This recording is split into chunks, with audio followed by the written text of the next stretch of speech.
Oke, Bejo lover semuanya, selamat datang kembali di video pembelajaran si Bejo.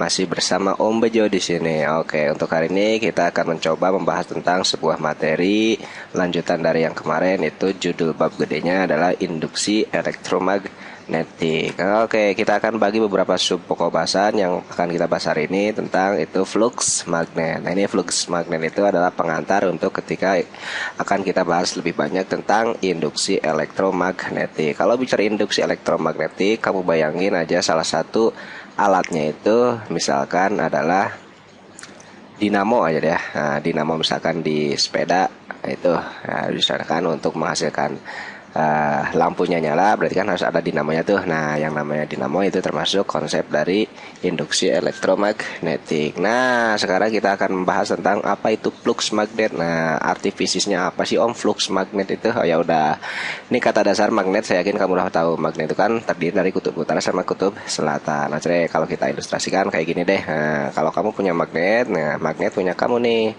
kan ada kutub utara sama kutub selatannya tuh.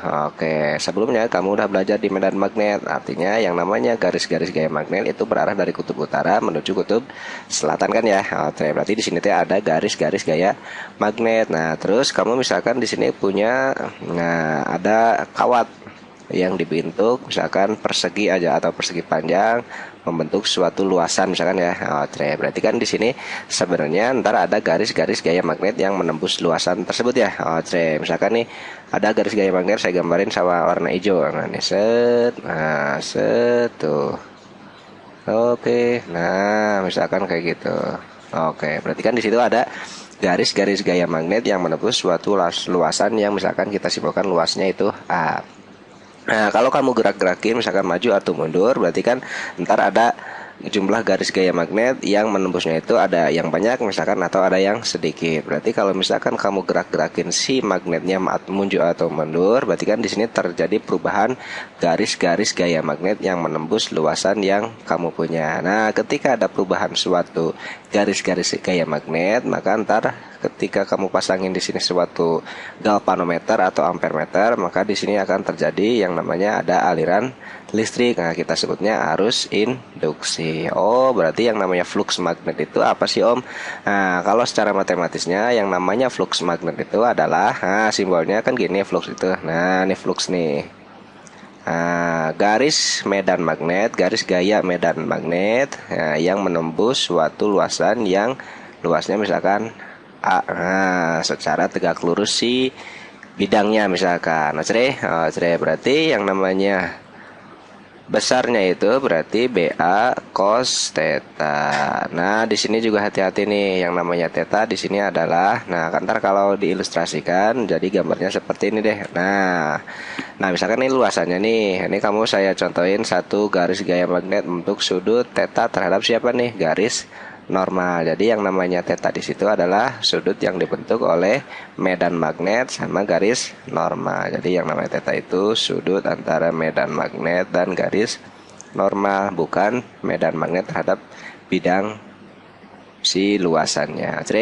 Jadi misalkan yang namanya makin banyak jumlah garis-garis gaya yang menembus luasannya, berarti flux magnetnya juga makin banyak. Nah, itulah yang disebut flux magnet. Ntar flux magnet itu adalah menjadi dasar dari timbulnya suatu GGL. Nah, GGL yang ditimbulkannya ntar kita sebut GGL induksi. Jadi, kenapa bisa timbul GGL induksi? Ya karena flux yang menembus suatu luasannya itu berubah-ubah. Kalau misalkan kamu punya magnet, misalkan nih, terus ada kamu punya kumparan seperti ini, terus magnetnya diam aja, berarti di sini nggak ada apa-apa. Nah, kecuali magnetnya digerakin atau si kawatnya digerakin. Ilustrasi sederhananya tadi adalah generator atau dinamo si sepeda kan ya. Nah, dinamo sepeda. Nah, dinamo sepeda, jangan dinamo Tamiya, itu berbeda. Kalau dinamo sepeda itu kan mengubah dari apa? Dari gerak ke listrik kan ya. Nah, kalau dinamo Tamiya mah misalkan Tamiya di mobil tuh. Nah, Tamiya itu dari listrik ke gerak. Oke, hati-hati nih. Jadi yang namanya induksi elektromagnetik contohnya ya ini dinamo sepeda, atau bahasa lainnya deh generator aja ya. Oke.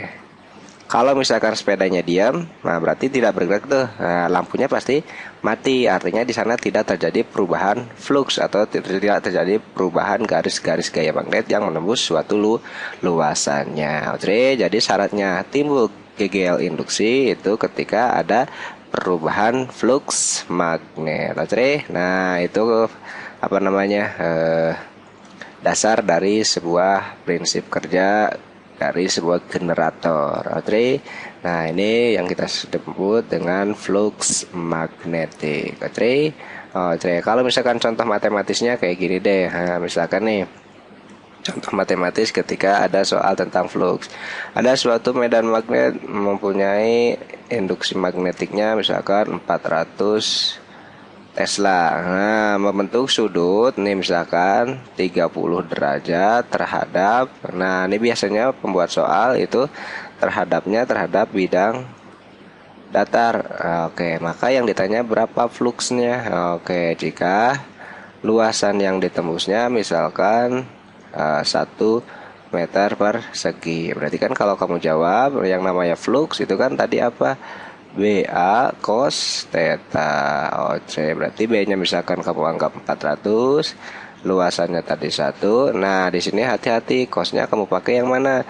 Karena di sini 30 derajat terhadap bidang datar, berarti yang kamu perlukan yang ini kan ya. Nah, ini 30, berarti yang kita perlukan adalah sudut antara B dan garis normal, berarti sisanya adalah 60 derajat gitu maksudnya. 400 kali cos 60 kan setengah kali 400 ya 200. Oke, itu sama kayak kemarin kita bahas tentang flux listrik. Kalau flux listrik ya medan listrik, kalau flux magnet ya medan magnet. Oke, nah mungkin ini sedikit tentang flux magnetik. Ntar kita lebih bicara banyaknya tentang di GGL induksi yang dihasilkan oleh perubahan flux magnet. Oke, semoga ini menjadi pengantar buat lo semuanya dan semoga ini menjadi dasar ketika kamu belajar induksi magnetnya biar lebih paham, lebih lancar lagi. Oke, sampai ketemu di sub pokok berikutnya. Boleh kamu lanjutkan nonton videonya, jangan berhenti dulu ya, lagi tanggung-tanggung yang nih Om. Oke, sampai ketemu, sampai jumpa lagi. Assalamualaikum.